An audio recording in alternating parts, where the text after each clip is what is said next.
நிறைவாழ்வு AG சபை வழங்கும் morning மன்னாவிற்கு உங்களை அன்போடு வரவேற்கிறோம். கர்த்தருடைய பரிசுத்த நாமம் மகிமைப்படுவதாக. இந்த நாளிலே உங்களை சந்திப்பதில் மிகுந்த சந்தோஷம். போராட்டம் போராட்டம் போராட்டம், பிரச்சனை பிரச்சனை பிரச்சனை, அவமானம் அவமானம் அவமானம், உங்களை மிஞ்சி உங்க தலைக்கு மேல எல்லாம் போறது மாதிரி இருக்குதா? ரொம்ப பிரச்சனையோடு கூட இருக்கீங்களா?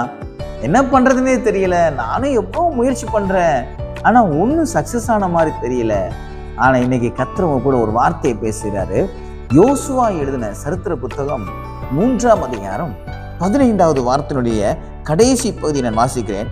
பெட்டியை சுமக்கிற ஆசாரியரின் கால்கள் தண்ணீரின் ஓரத்தில் பட்ட உடனே, இந்த சம்பவம் உங்களுக்கு நல்லாவே தெரியும். யோர்தான் நதியை கர்த்தர் ரெண்டா பிளக்கிறார்.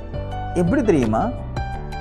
ஆசாரிகள், அதாவது உடன்படிக்கை பெட்டியை சுமக்கிற ஆசாரியருடைய கால்கள் இந்த யோர்தான் நதியின் ஓரத்துல பட்ட உடனே, இந்த யோர்தான் நதி எப்படிப்பட்டதாக இருக்கிறது, எப்படிப்பட்ட ஒரு வேகம் இருக்கிறது, எப்படிப்பட்ட தண்ணீர்கள் வருகிறது என்பதை முந்தின வசனங்களை நம்ம பார்க்கலாம். பிரம்மாண்டமா சொல்லப்பட்டிருக்கு. அது அறுவடை காலம், அது கீழிருந்து மேலே பாய்ந்து போகிறது, அப்படி இப்படின்னு ரொம்ப பிரம்மாண்டமா அதனுடைய வேகத்தை பற்றி சொல்லப்பட்டிருக்கிறது. உங்க பிரச்சனை எவ்வளோ வேகமா இருந்தாலும் சரி, எவ்வளோ பெரிய பிரச்சனையா இருந்தாலும் சரி, நீங்க அதை பத்தி கவலைப்படவே படாதீங்க. உங்க கால்கள் அந்த இடத்துல பட்ட உடனே அது எவ்வளோ பெரிய சூழ்நிலையாக இருந்தாலும் ரெண்டாக பிளந்து உங்களுக்கு வழி திறக்கும், வழி பிறக்கும், வழி உண்டாகும். காரணம், கர்த்தருடைய வேத வார்த்தையே சுமந்து கொண்ட ஆசாரியருடைய கால்கள். இன்னைக்கு நீங்க கர்த்தருடைய வார்த்தையை உங்க இருதயத்துக்குள்ள, உங்க நாவில நீங்க சுமந்து கொண்டு விசுவாசத்தோடு அறிக்கையிடும் பொழுது, நான் சொல்லுகிறேன், யோர்தான் பிளந்ததை உண்மையானால் உங்க வாழ்க்கையில கூடிய பிரச்சனைகளை கர்த்தர் மாற்ற வல்லமுடையவராக இருக்கிறார். இவ்வளவு நாள் நீங்க வழி தெரியாம இருந்திருக்கலாம். இவ்வளவு நாள் நீங்க வழியை தேடி தேடி தேடி அந்த பிரச்சனையை குறித்து பிரம்மாண்டமான காரியத்தை சொல்லிட்டு இருக்கலாம்.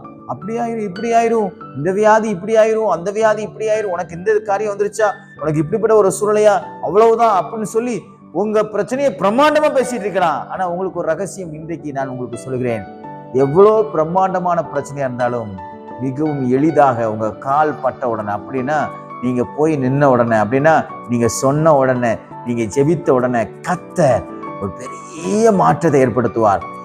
சரித்திரம் சொல்லலாம் யோர்தான் புரண்டு போச்சுன்னு, ஆனா அதே சரித்திரம் சொல்லுகிறது இரண்டாக பிளந்தது என்று. அந்த சரித்திரத்தை படைக்கக்கூடிய மனுஷர்களாக தேவன் உங்களை மாற்றுவாராக. பிரச்சனை உங்களால ஜெயிக்க முடியும். யோர்தானை நிச்சயமா ரெண்டா பிளக்க முடியும். அந்த வல்லமையை தேவன் உங்களுக்கு கொடுத்திருக்கிறார். சோர்ந்து போகாதீங்க. கர்த்தர் எனக்காக யாவையும் செய்து முடிப்பார். என் சூழ்நிலை மாறும், எனக்கு ஒரு வழி திறக்கும், என் குடும்பத்துக்கு ஒரு வழி பிறக்கும், என் எதிர்காலத்துக்கு ஒரு வழி பிறக்கும். தேவன் என் பிள்ளைகளுக்கு ஒரு வழியை வைத்திருக்கிறார், என் பண தேவைகளுக்கு கர்த்தர் வழியை திறந்திருக்கிறார் என்று சொல்லி விசுவாசத்துடன் இன்றைக்கு கடந்து செல்லுங்கள். உங்களுக்கு முன்பாக இருக்கக்கூடிய யோர்தான் இரண்டாக பிளந்து உங்களுக்கு வழியை கொடுப்பதாக. God bless you.